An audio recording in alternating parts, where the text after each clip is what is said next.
Imagina a cena, você sendo levado para a cadeia, condenado a passar o resto da vida atrás das grades por um crime que você jamais cometeu. Tudo que você construiu desmorona. Carreira, família, sua liberdade, tudo vira poeira. E o pior, você ali lutando para provar que é inocente. Por mais louco que isso pareça, isso acontece mais do que a gente gostaria de acreditar. Tem gente que paga por erros que não cometeu. E é sobre isso que a gente vai trocar uma ideia hoje. Casos reais, pesados e absurdos de pessoas inocentes que foram parar na prisão sem culpa nenhuma. Já prepara o emocional aí e, claro, antes de seguir, dá aquela moral pro canal. Se inscreve se ainda não for inscrito e deixa o like se curtir esse tipo de conteúdo. Bora nessa? Então se ajeita aí que a história vai começar.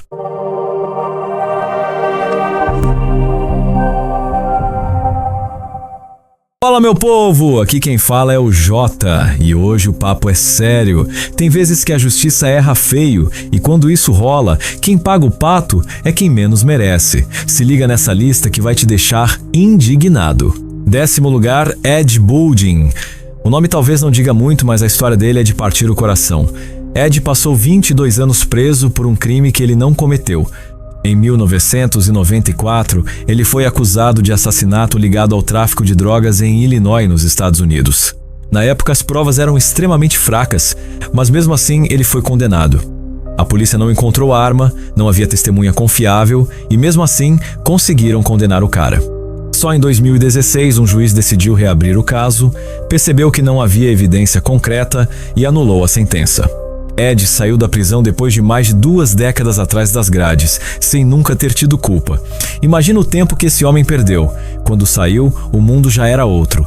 Kelly Alves Lima. Em 2011, lá em Imperatriz, no Maranhão, Kelly foi presa por ter o mesmo nome de uma criminosa. Isso mesmo, homonímia como chamam. Ela foi confundida com uma mulher envolvida em um golpe conhecido como Boa Noite Cinderela. Esse golpe consiste em dopar a vítima com alguma substância colocada na bebida, para depois cometer crimes como roubo ou até agressões.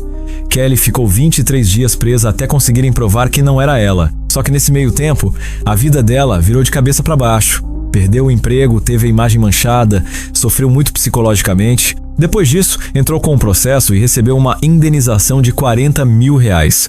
Mas será que tem dinheiro que apague o trauma de ser presa injustamente? É um tipo de marca que fica para sempre. Herberton Souza Lima de Oliveira. A história dele é uma das mais pesadas. Preso em 2003 no Amazonas, acusado de menina de 9 anos. Foi jogado numa cela com criminosos e lá sofreu abuso. Chegou a contrair HIV. O detalhe? Nunca foi devidamente julgado. Só anos depois, uma defensora pública ouviu a história dele. Investigou o caso e descobriu que ele foi vítima de uma armação. O verdadeiro culpado foi encontrado e Herberton libertado. Agora, ele luta por justiça e indenização. E detalhe, tudo começou por conta de uma briga com o pai da vítima. Um desentendimento besta virou motivo para acabar com a vida de alguém. Se não fosse a defensora ter acreditado nele, talvez estivesse preso até hoje. Tammy Marquardt. Em 1961, no Canadá, Tammy perdeu seu filho Kennedy, que sofria de várias doenças graves. Era asma, pneumonia, epilepsia, o menino vivia doente. Um dia, ele teve uma crise e morreu em casa. Um patologista, na época referência no país, disse que a morte tinha sido causada por sufocamento, ou seja, acusou a mãe de assassinato. Com base apenas nisso, Tammy foi presa, condenada à prisão perpétua. Seus outros filhos foram tirados dela e colocados sob tutela do Estado. Ela passou quase 20 anos na prisão, sendo considerada uma assassina de criança. Só em 2013 é que a justiça canadense reconheceu que o relatório do patologista era inconclusivo e sem fundamento. Tammy foi libertada e agora busca reencontrar os filhos que foram adotados. Uma vida despedaçada por um parecer técnico mal feito. Dr. Sam Shepard. Em 1954, a esposa do médico foi assassinada brutalmente em casa. Ele disse que ouviu gritos, correu até o quarto e foi atacado por um intruso. Mas como a história parecia mal contada, ele virou o principal suspeito. A mídia fez um carnaval em cima do caso e a pressão popular influenciou o julgamento. Sam foi condenado. Durante 10 anos ele tentou provar sua inocência, até que um novo advogado assumiu a defesa e conseguiu reabrir o caso.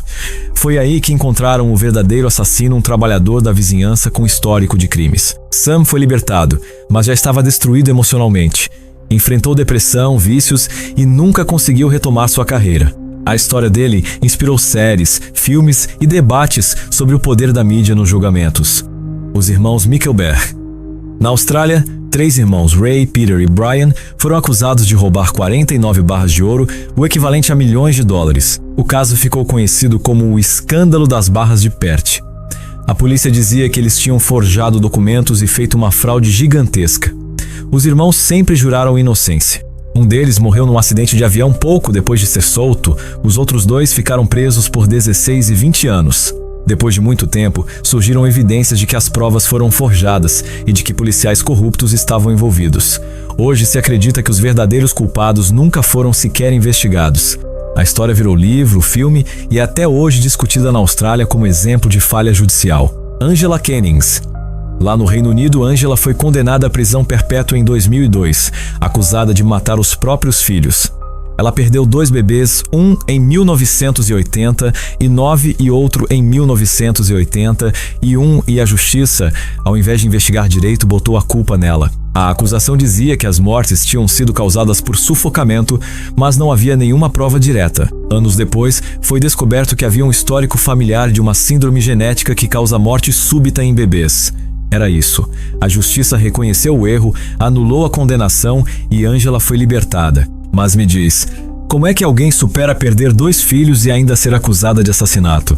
Além da dor, veio a humilhação. Ela passou anos presa com fama de monstro enquanto tudo não passava de um erro. Rubin Hurricane Carter, um boxeador promissor dos anos 60. Estava no auge da carreira, cotado para ser campeão mundial, quando foi preso, acusado de triplo homicídio em um bar. Muita gente viu isso como um caso claro de racismo. Não havia provas sólidas, mas mesmo assim ele foi condenado. As testemunhas se contradiziam, a investigação foi mal conduzida, mas nada disso impediu a prisão. Carter passou quase 20 anos preso até ser solto, depois que descobriram que o julgamento tinha sido manipulado. Sua história virou música nas mãos de Bob Dylan e filme com Denzel Washington. Mesmo depois de libertado, Carter teve dificuldades para retomar a vida. A prisão destruiu não só a carreira, mas também a saúde e a paz dele. Joana d'Arc, um nome que atravessou séculos. Líder militar na Guerra dos 100 Anos, símbolo de fé e coragem. Joana foi presa, acusada de heresia e queimada viva em praça pública. Na época, a Igreja Católica a considerou uma bruxa por ter liderado tropas usando mensagens divinas. Só 25 anos depois do assassinato é que a igreja reconheceu que o julgamento foi manipulado. Em 1922, foi canonizada como santa padroeira da França. A história dela inspira livros, filmes e peças até hoje. Uma mulher julgada e executada injustamente que virou ícone mundial. Thomas Kennedy. Em 2002, Thomas foi acusado pela própria filha, de apenas 11 anos, de abuso sexual.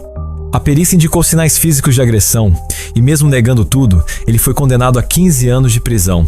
O caso teve grande repercussão na mídia. A imagem dele foi arruinada. Mas em 2012, a própria filha confessou que inventou a história. Estava com raiva do pai por conta de umas brigas e decidiu se vingar. A verdade é que, na época, ela estava se relacionando com um colega da escola e, ao passar uns dias com o pai, se irritou com a maneira como ele vivia bebendo, fumando, repreendendo ela e criou uma falsa acusação. Thomas passou 10 anos preso por uma mentira. Uma década da vida dele arrancada por vingança. Mesmo inocentado, como recomeçar depois de algo tão devastador? E aí, o que você achou dessas histórias? Difícil não se emocionar e se revoltar, né? Se curtiu esse conteúdo, deixa seu like, compartilha com os amigos e comenta aí o que mais te chocou. Eu sou o Jota e a gente se vê no próximo vídeo. Valeu!